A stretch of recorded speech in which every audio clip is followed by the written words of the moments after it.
Welcome to the latest episode of 5 on the Floor on the 5 Reasons Sports Network. Thanks for joining us on your favorite podcast app on Apple Podcasts, on Android, Spotify, or the 5 Reasons YouTube channel. Make sure you subscribe to Off the Floor. That's our Discord server. The most heat, information, conversation, consternation, celebration. It's all there on 5 on the Floor, 10 different channels, and our stage shows. Includes our draft channel. So we'll get you through how the Heat are going to approach the Golden State pick, which is the only pick that they're going to get in the first round of this draft. So check it out. It's Off the Floor. Link right here in the description. You'll bypass the Apple upcharge. Pay $2.99 a month from wherever. Also check out Prize Picks, legal in the state of Florida again. Make sure you use the code 5 FIVE. Put down $5. You get $50 to play right away. PrizePicks.com. The official sponsor of the 5 Reasons Sports Network, official fantasy sponsor. You can play across the sports spectrum, play up to 6 players together, and you can play the flex plays now. That's available for you as well. So check it out. Legal in the state of Florida. Use the code FIVE, prizepicks.com. And now, today's episode. Mercy. Luxurious. Heat Nation.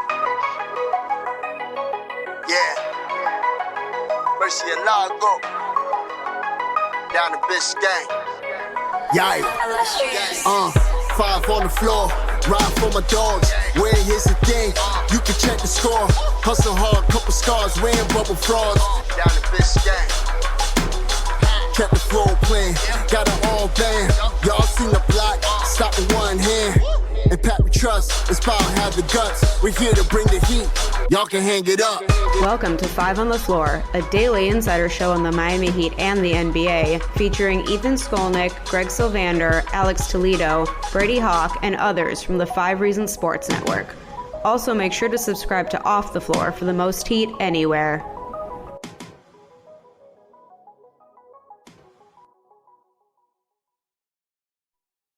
All right, welcome back to 5 on the Floor on 5 Reasons Sports Network. Thanks for joining us. Again, as we always say on your favorite podcast app. Today's floor plan, I'm Ethan Skolnick. You can follow me at Ethan J. Skolnick at 5 Reasons Sports. I got Brady Hawk. You can follow me at Brady Hawk 305. The Miami Heat are in the playoffs. They're in the playoffs. We're not exactly sure how this happened this season. 37-45, but they win the 2 play-in games, one in Chicago, one in Atlanta. And now they advance to play the Cleveland Cavaliers. Now, just to put this in some perspective, the largest win differential between a 1 and an 8 seed, in which the 8 seed won the series, was the You Gotta Believe Warriors. This is the pre-Steph Curry Warriors. This is the Baron Davis Warriors that beat the Dallas Mavericks. I believe this was back in 2007. That's the biggest win differential. That was 25. It was 21 when Dikembe Mutombo and the Nuggets beat the Seattle Supersonics, the team that had Peyton and Kemp. This is 27. That's the difference between these two teams in wins. Cleveland might have had another win, in fact, but they didn't play their starters in the last game of the season. They have been the best team in the Eastern Conference pretty much from the beginning of this season, even if most people don't expect them to go to the finals, and Boston is still the trendy pick. But they played extraordinarily well this year on both ends of the court. They had 5 guys, if you add in DeAndre Hunter, came over in a trade, 6 players who averaged at least 12.5 points. That included Donovan Mitchell, who led them with 24 points. Darius Garland, an all-star for the first time, 20.6 points. Evan Mobley, a favorite for Defensive Player of the Year, 18.5 points and 9.3 rebounds. DeAndre Hunter acquired from Atlanta at the trade deadline. I liked that trade a lot at the time. It's worked out for them very well. He's averaged over 14 points and 4 rebounds since coming over in 25 minutes a game.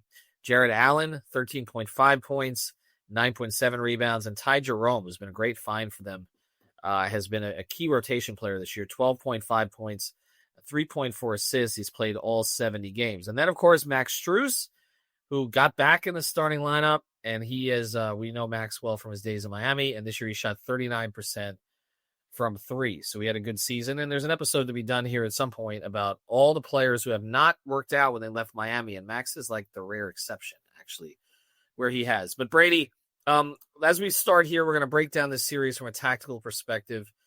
If you look at Cleveland, what is the single biggest problem that the Cavaliers pose?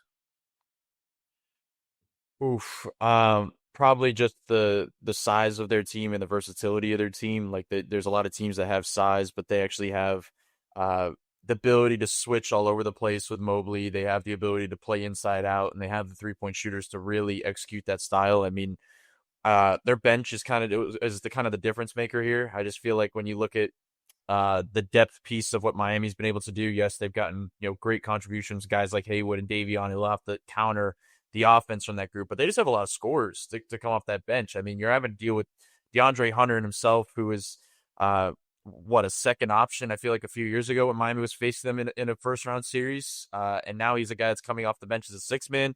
Ty Jerome is going to be a problem. He's been really good this year, and he's somebody that can just really kill you off the bounce. He finds ways to hit dead spots on the floor, the floaters, the three-point shooting, all of that.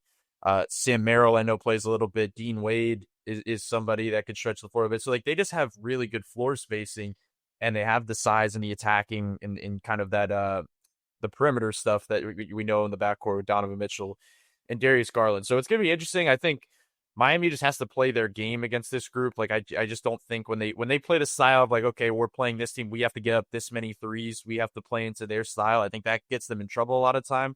And that's what I've liked about Miami as of late. I mean, Tyler Herro early in the season, we were saying, okay, he's cut out mid-ranges. That's out the window. That's been out the window for weeks and maybe even a month. Like, they've kind of later in the season said, okay, Tyler, all these different guys, they have to just take the best shot they can on any given possession because this team's not talented enough to say, we can only get this specific look. Like watching the Nuggets today, where every time down the floor, like they can get into a certain action in a specific play in a specific shot. That's not Miami. Miami has to see what's given and then take what's there. And so I'm interested in that perspective. And Miami just has to play their game. They can't fall into the trap of Cleveland. We've talked about shot variance all year, and that Miami has had these stretches where they've shot the ball extraordinarily well, and then others where they've looked like themselves. This is going to have to be an outlier shooting series for them. All right, I don't see another way to win it. They shot the ball extraordinarily well in the one game that they won against Cleveland this year, and that's kind of what I want to play into here, because you mentioned Tyler, and it seems like Spo has come up with a basic strategy here, which is Tyler's going to carry the offense, and we're just going to protect him defensively. We're going to put our best defenders on the floor as often as possible. We're going to try to hold this team under its percentages, and Tyler's going to have to be great offensively. And it's like Wiggins sort of gets his where he can, and all of a sudden you look up and he's got 20 shots, and you're like, where did that come from? And then, of course, there's Bam, who I don't know if I want to get into that, if we can expect him to carry as much of a load offensively in this particular series, although he needs to be aggressive. But it all starts with the Tyler matchup, because Miami is so dependent on him offensively. So when you look at Cleveland and what they're going to start, how do you think they guard Tyler? And is there, and I think I know your answer because I saw this out there, this would be the time to just start Davion Mitchell, right? Like it seems, I understand the role he's playing off the bench, but if you look at the matchups in this series, I'm not sure that Burks makes a lot of sense. Yeah, I've been a big fan of what Burks has been able to do this season, stepping into his role. I thought he was actually, it made more sense for him, the starting lineup, for a good portion of the end of the season. But if there's a time to make a shift, I just don't see a reason why you would keep this starting lineup against this matchup, especially with the way Davion's playing. I know the idea of not wanting to split up the bench, but this guy's playing 35 minutes anyway. It doesn't really make a difference. You could stagger to still playing with Haywood. I mean, if you're starting Burks, you're pretty much saying that Burks or Tyler is going to be guarding one of Garland or Mitchell. And I just don't think they want to do that for large portions to start halves. Like, it just doesn't make a whole lot of sense. Tyler also doesn't need that burden of having to chase around one of those guys. I think you'd rather him on a guy like Max play off the ball, get around a couple screens, and then go do his thing offensively.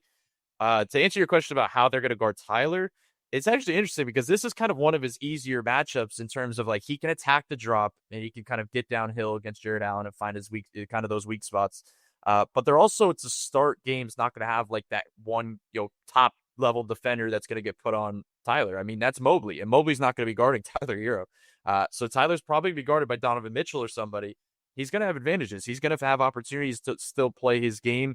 I'm curious to see how much it goes as Cleveland say, okay, we'll let Tyler get his, where it's not going to help from the edges, and just see where that gets us, like how much that's going to hurt our defense, and just let Tyler get his points and cut all the other stuff out.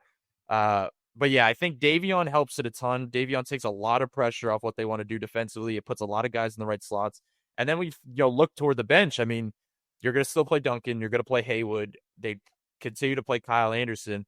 You could fit in a Nikola Jovic on a return game. You could fit in a Pelle Larsson, in certain situations. So you have or you could keep Burks playing if you really want the shooting. You could still play him as your ninth guy. But they have a little bit more flexibility there. But the pure matchup itself, I just think they have to go Haywood, especially, Davion. Just with the way he's playing, the energy, the fact that they can move him around between those two backcourt mates, like they need that to start games. Yeah, I think especially on the road. I understand sometimes bringing a guy off the bench brings energy to kind of change the dynamic at home and the crowd gets hyped and all that. But on the road, I think you just start Davion from the very beginning here. We've seen Spoelstra make these changes per series at times, and this is the kind of one that seems obvious because, like you mentioned, I do think it allows for the wild card of Jovic playing. It's amazing as we talk about the possibility of 11 or so guys playing here. We're still not talking Jaquez. We're still not talking Rozier. So I think you can assume that those two guys will not see the floor in this series unless something has gone dramatically wrong. I could see it later in the series, maybe if it's down 3-0 or something and you're looking for a spark. We do know, Brady, that the one team in the league that Terry Rozier plays the best against is the Cleveland Cavaliers. He's from that area, and all of his scoring averages over the course of his career, Cleveland is the team he plays the best against. So they're afraid of him just as much as Heat fans are afraid of him right now. So we'll see if maybe later in the series Spoelstra inserts him for a spark, but I don't think it'll be early in the series. All right, so let's talk about some of these matchups. If you start Davion, you're putting Davion on Donovan, right? You're having Tyler or you're putting him on Garland because it would seem to me like you would put Wiggins on Garland and you would put Herro on Strus. Yeah. Davion on Donovan. Davion and Wiggins are kind of the interchangeable ones with Garland and Mitchell. It depends with the way you want to play it. I just think there's certain advantages to either. I mean, Mitchell, if he starts playing bully ball, I think you could counter that with the physicality of Davion. Like, I just think with the style he plays, and Wiggins is somebody that could just use his length to his advantage over, Garland, who's smaller. He could stay with him. He has the speed to do it, but I think they could kind of flip that. I mean, they're going to switch everything, and they run certain actions that they're going to be able to switch back and forth. They're going to hold Max, and Max is going to be the primary screener in this matchup. I mean, he's going to be screening all over the place to try to get Tyler. They've done a good job, in that past game to keep hedging and recovering off of Trey. It's going to be a similar thing in this game. I think they'll give up some of the switches, and you can help from certain edges. So I'm interested in that. I think that's going to be a fun style. I'm more so worried. I'm not really worried about the defense in general because, the defense has been so good. But especially to start games, I'm more so worried about the bench unit coming in. Now Miami has, the Duncan, Haywood, Kyle Anderson group in. They go zone, and Cleveland has a way to exploit that. Like, I just think they're going to find it. I just don't know how much you could stay zone moving forward here in this type of series. I mean, that zone almost hurt them, and we didn't talk about it, but in that Atlanta game, they went zone, banged a three immediately, and that's where the run started for Atlanta, where they almost lost the game because of it. That could happen in a series like Cleveland. They could swing a game quick because they have the way to break it at the middle of the floor. They have the spacers. They have the shooters. So I'm interested in that. I think the thing is now, we used to talk about the zone because they didn't have good defenders. That's why you wanted them to play zone. They have the personnel now to stay man. They have the guys that could go straight up guard your yard and do all that stuff that they like to do. So I'd like to see them kind of continue that style. When DeAndre Hunter comes in, you bring Haywood in, and Haywood can guard DeAndre Hunter and match that. Like, I think they have the ability to play straight up a little bit. Well, I think the thing that playing man does is it increases their physicality in general. When they're in zone, I think that sometimes they get a little sloppy with that stuff. If they're man and they're forced to, but you're right. If you have Bam, if you have Wiggins, and you have Mitchell, at the very least in your starting lineup, you have three guys who you are comfortable with any of them on an island with pretty much anyone. And then you've got Ware to help there clean it up. And so you really are just talking about protecting Tyler. On the other side of this, I want to get into the bigs because there'll be a lot of focus on Ware, particularly after he did play down the stretch of the Atlanta game. But this seems like a series where that may change. So we'll talk about that in a second. Before we do, All Pro Construction Builders. You can find them at All Pro Construction Builders or allproconstructionbuilders.com. Again, All Pro Construction Builders on Instagram. Danny and his team. It's a family business. What do? They protect your home or place of business. We know it's hurricane season in South Florida all the time. You go to All Pro Construction Builders. You get a free estimate. They're based in Miami. They service the entire Tri-County area, well, all the way down to Monroe County. And you give them a call at 305-484-4429. That's 305-484-4429 or allproconstructionbuilders.com. You mention 5 reasons or 5 on the floor, and you get an addition to the free estimate. You get 5.5% off your entire order. So check them out. All Pro Construction Builders. Do not wait. Do not wait. They also do other contracting there as well. So reach out to them about that. Check it all out on the website. All right. Where? We just saw him have a perfect game. In terms of his efficiency, his shooting efficiency in the play-in against Atlanta. He has not looked overmatched. He's not made huge mistakes. He also did not play down the stretch of the last game. Highsmith did. We talked about maybe opportunities they could have gotten him in. They ended up winning the game. But there were moments there that were a little bit dicey. In this series against Mobley and Allen, and they have figured out a way to make it work. You know, there was a lot of question, Mitchell and Garland, would it work? Mobley and Allen, has it worked? Well, Atkinson has made it work, okay? Allen takes a little bit more of a backseat from a scoring perspective these days. We know that Mobley's an elite defender in the paint, although not Bam level outside the paint. What do you do with Bam and Ware against them? How do you exploit them? How do you survive the matchup? I think it's going to be a whole lot of switching. They've done it with certain 2 big lineups in the past where Edie and Jaren was one of them, but they've done it with a bunch of them where they'll just switch all over the place and they'll let Kalel kind of play a little bit more freely defensively. I like that style with them. I like when they're able to do that they have the defenders like Wiggins and Davion and these others to make up for it if there is slippage. But I will say this. Number one, Miami and Cleveland played 3 times this season, and there's really no film that it's going to be looked at from either side. More so Cleveland side, where they're looking at film like there's nothing really to take because all these games were just not this team that's going into this game tomorrow. I mean, the first game was Jimmy Butler was playing and starting in that game. The second game was no Jimmy. It was kind of during the whole suspension era, but it was still no trades, so no Wiggins, no Davion, no Kyle Anderson.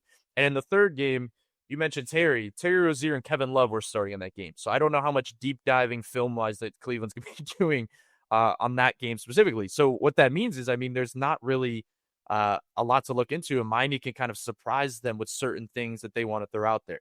The other thing about it, because I'm tying this back to Kalel, I don't believe played in any of the 3 games against Cleveland, so he's kind of a new piece here added to the fold against them. And I'll be honest, he's kind of my X factor in this series. I know it's crazy to say that a rookie and somebody that, we're not talking about closing games a lot of the time recently. I think that turns around in the series. I think you see a lot of Kalel where I think that he's kind of the guy that can exploit certain matchups and certain, moments of the series. They're going to, there's going to be opportunities for Tyler off the bounce to find those open dead spots, but they're going to overplay it pretty quickly. That's going to be their quick adjustment where they start playing a little higher. I just think Kalel on that backside is going to have a lot of success. I think there's just something there that they could attack. I think going with the switching that Cleveland may throw out there, Kalel has a chance to exploit some of those switches and get to that little over-the-top hook push shot he likes to get to. And defensively, I mean, it's just a really good matchup for him and Bam. I mean, they could just guard and play straight up where as much as everybody always wants and calls for him to play late in games, Spo's kind of going to be forced into it. It's not something where he's going to be like, okay, should I go to my all-defense lineup around Tyler? I don't think he's going to be able to. I think he's going to be forced to play Kalel down the stretch and in the fourth quarter of a lot of these games in this series. And I think it could pay off. I really do believe he could exploit, decent stretches. Well, the other part of this, too, is that I do expect them to play Allen and Mobley down the stretch of all these games because there have been some games where they would play Niang. He's not there anymore. He was traded for Hunter, but sometimes they would go a little smaller. Dean Wade, something along those lines. I would expect, though, that we're going to see their core 4, and then it's going to be either Hunter or Strus, depending on whether they need scoring or whether they need a longer defender out there. And again, I think Max could be a real X factor in this series. I feel like the Heat, like I said, they're going to let Tyler kind of handle that matchup, and we'll see how he does. But Strus's physicality worries me a little bit as far as getting loose against Tyler. But let's close with this because we're going to do more episodes on all of this going forward. And again, we weren't sure they were going to make it this far. Now they are. They're obviously enormous underdogs. But even though they're enormous underdogs, and again, 27 wins fewer during the regular season, it doesn't feel like Cleveland has this inevitability that a team with that many wins should have. I don't know if it's because Again, most expect Boston when they're fully whole and caring about it to beat them when it matters to get back the one home game that they've given up by being the 2 seed. Or maybe it's the comparisons to like an Atlanta team from a few years ago that had Korver and Horford and Millsap and Teague, but didn't really have anybody to take over. My feeling on Cleveland has been they will lose to a team that just has a better lead player than Donovan Mitchell at some point. Like that's been, now I don't know that the Heat do. So I guess here my question. Are you like, is Cleveland a scary team to you, or is this a team that the Heat can actually compete with?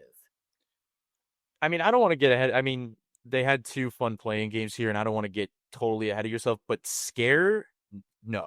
Like Miami and Tyler Herro specifically has been pretty upfront about the fact, like when he said we aren't contenders, and I think if they, as much as there's the rivalry with Boston, I think if they face Boston, there would be a little bit of recognition, like we're undermanned, like we don't have the guys for I keep up with this across the series.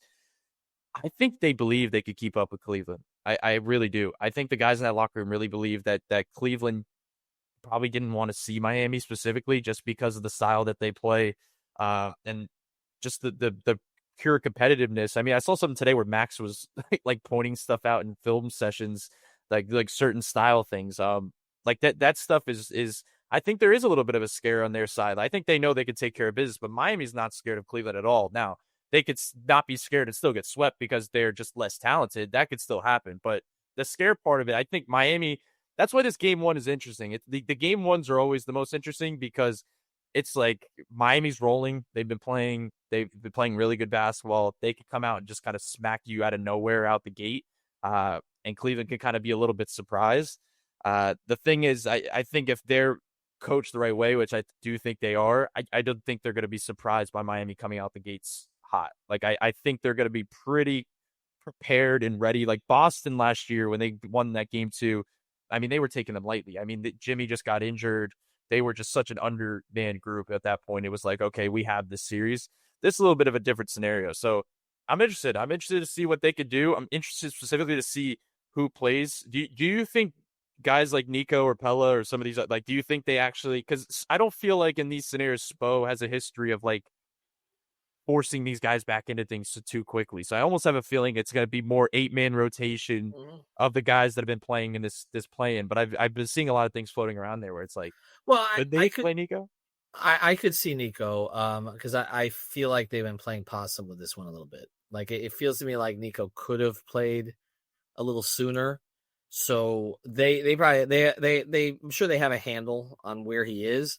I just think his playmaking could be an X factor for a short stretch. I against this team, I think they're going to need pockets where they just find offense. They find little flourishes from certain guys, because the thing about Cleveland is, again, they've got so many different players that they can go to, that you have to be able to sustain. And that's why I'm looking at this series, and I think the Heat will get at least one game. I do. I don't think they're winning this series. I don't think this is going to be a sweep though either.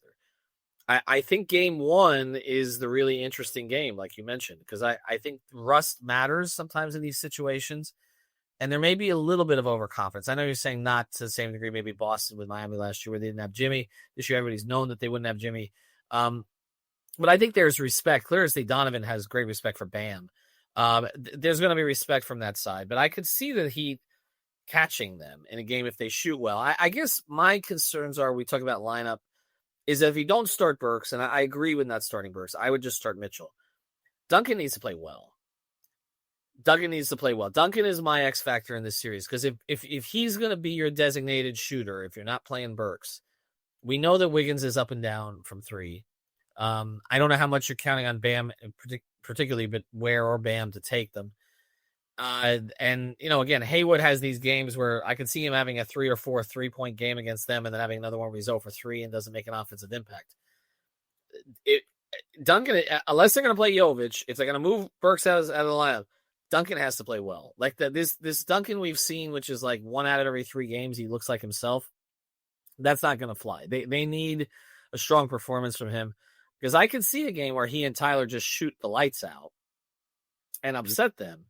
I'm having a hard time seeing them get to 4. I can see them get to 1 or 2, I have a hard time seeing them get to 4.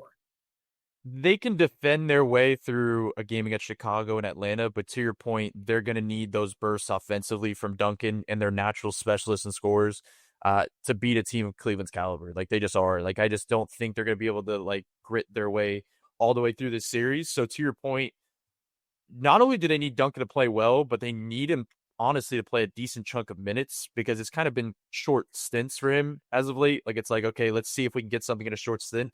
But they need him not only to play well, but like to continue to stay on the floor and be able to play those type of lineups. And if they do move Davion to the starting lineup, it makes it more likely that they need Nico, honestly, because they're going to need him to run that second unit in those exact minutes that we're talking about. I mean, Kyle Anderson has done a good job at it, of his playmaking, but he's a different type of playmaker. He's a inside the 3-point line dunker spot, mid post playmaker. He's not a bring the ball up the floor playmake from the perimeter like Nico is. So it's a little bit of a different scenario. It helps Miami shot. Like, we have to give them credit that when you talk about peaking at the right time, and I'm not comparing these two seasons, but the year where they did get to the finals against Denver, when they shot the ball so bad all year, and all they did was just shoot good at the right time of the year. Yes, they had Jimmy going insane at the time, but they just started shooting the 3 ball, and that's the most, like, probably not talked about part of that run, was they were just shooting the 3 and, like, at an incredibly high level. They've been doing that, like, at a very low key rate right now, where they're just kind of really shooting the ball well. That's not really just Tyler and their shooters. It's the other guys. It's the Haywoods. It's the Davions. It's the Wiggins. It's all these other guys. And that is probably more important than anything. I think you'd rather see that specifically. But when you say that as well, you're due for a little bit of slippage and regression to the mean. So you don't know when that's going to hit, and that could hit in the middle of the series. You don't know. So to that point, whenever that does happen, you need your specialists and scorers to step up. And that's Tyler, that's Duncan, and that's all these other guys we mentioned. One of the things that's interesting to me about this Cleveland team is that when you have a collective like this team is, typically the perception of that team is that they won't be as good in the postseason, because in the postseason, teams shorten their rotations. And then if you end up having the best player, so this is why I thought, their chances against, I mean, even in Knicks with Brunson going off, or some of these others, I wonder about it. Because I think Mitchell's a great player, but I think he's had playoff moments. But again, until you do it, and he actually leads the team. He took I think Utah, what was the conference finals once. But until he does it here, there's going to be that question about it. But I look at their minutes, and one of the reasons that I think they may be more formidable in the postseason than some are giving them credit for is because they did not exert themselves in the regular season, and they still got to 64 wins. Their lead guys played a lot of games. Allen played all 82, Mobley played 71, Garland 75, and Donovan played 71. Strus had an injury early in the year, but he still played 50. But beyond that, though, the minutes, Donovan led them in minutes with just 31.4. And you look at the rest of their guys, like Garland 30.7, Mobley 30.5. Jared Allen only averaged 28 minutes a game. They spread the minutes out. Like Atkinson gave everybody, and I think this is going to make them really problematic in the postseason, because they had a lot of guys on their bench who logged a lot of minutes. They're used to all this stuff. Merrill averaged 20 minutes. Okoro averaged 19. Dean Wade averaged 21. Strus, of course, knows these situations. He averaged 26. LeVert's not there anymore, but they brought in Hunter, who's averaging 25. He basically replaced LeVert's minutes. And Ty Jerome's playing 20. So they got a lot of guys who are playing 20 or more minutes. Miami needs to sustain. Like, this is not, Cleveland's not going to put a bad lineup out there. That's the thing. And that's the other thing, Brady. Spo can't afford the bad lineups. There cannot be any of that Bam, no Tyler stuff. Hope the Wiggins can carry you. He has to lean into those two guys. They got to be playing 38 plus, particularly if Cleveland's going to up the minutes of its core guys from the level they were at in the regular season. If Donovan Mitchell's playing 37, 38 after playing 31, the Cavs will be better because there's more Donovan Mitchell on the court. So he can't afford to have wonky lineups. He has to know what his rotations look like coming into these games. 100%. I mean, it's literally the same time period too. I mean, it's the first 2 minutes of the fourth quarter every game. Like that stint is killer. It legit will swing a game. It's happened so many times this season, and they've escaped them as of late, like in these meaningful games, and we haven't had to really talk about it. But there's going to be a game in the series where that stint where they don't have Tyler or Bam on the floor could possibly swing an entire game, and it could swing a series. So, look, they all wanted to get to the playoffs. Spo kept talking about he wanted it for this group. Well, now that they're here, how about play them? Let's keep them on the floor. Like they didn't want to be in Cancun. They wanted to be playing basketball in Cleveland here tomorrow night. So how about play them, 39, 40 minutes in this game? I think that they're young enough and prepared themselves enough to get to this point and play this many minutes and match that of the guys on Cleveland, as you mentioned. So that's an interesting part. And I'll mention one other thing because we didn't mention his name a lot. Wiggins is always kind of going to be an X factor in any game or series they play, but I really do believe, when he's aggressive, they're a different offense. They're a different team. They need him doing that. And I'll think of one specific thing that Jimmy was always really good at against Cleveland was mismatch hunting, where he could get Garland on his back. He can go get Ty Jerome on his back, where he could say, okay, we want that matchup. I'm going to get to the mid to low post and I'm going to go do work. That was always an easy offensive valve for Miami. I do believe that they're going to make that a priority to do that same stuff with Wiggins. It's not in the same way because Wiggins isn't going to, fully bully you and try to get to the line, but he has really good touch down there in that mid post. Like he finds advantages in different ways that is able to put the ball in the basket. It's a way to slow the game down as they've been doing as of late, but I really do think they have to prioritize just like getting good, possessions in the half court and working it through those spots. Bam's a given. We probably haven't mentioned Bam enough in this episode because I do think they're going to need. I think the last game they played Cleveland, Bam was like the one guy playing and he had like 34 efficiently. Played really well. You're going to need that type of play in the mid post. But Wiggins is a swing player. I want them to kind of almost use him like they did with Jimmy in a lot of those past Cleveland matchups. Don't forget, Wiggins was drafted by the Cleveland Cavaliers first overall and immediately traded for Kevin Love. So there's a little more to the Cleveland matchup for Wiggins, who was supposed to start his career there, and that didn't end up turning out. I actually think there's going to be some competitive games in this series. And again, we're going to have the coverage of it. All of you will do live shows on the YouTube channel. Make sure you subscribe to the 5 Reasons Sports YouTube channel. We're going to do the live shows there. Put everything on the podcast feed afterwards. Make sure you subscribe to Off the Floor. Subscribe to Prize Picks. Use the code FIVE. Brady, I said Cavs in 5. I kind of agree. I think it is. I think Miami definitely steals a game. I'm not confident enough to say that they take it back home in game 6. I do think they I honestly will say this though. I kind of honestly think they get like a game 3. I don't think they get one of the first 2. I think Cleveland is kind of prepared and they'll probably take care of home court, but I think Miami kind of gives a scare where it's like, okay, are they going to protect home court? I do think they actually get one at home, which is a surprise. So they haven't won many games at home this year, but also specifically in the playoffs. In the playoffs, it's been a while. I'm anticipating they get one of the first 2 in Cleveland, lose the 2 at home. Cleveland closes it out. I think there will be a game or 2 in there that come down to just clutch play, and I just think Cleveland knows its game in those situations as well as anybody this year. You look at their clutch numbers; it's a big reason why they are where they are, and a big reason why they had a 27 win. They had a 27 win differential as opposed to what the Heat had this year. But we'll see. We didn't expect playoff basketball. We're getting it.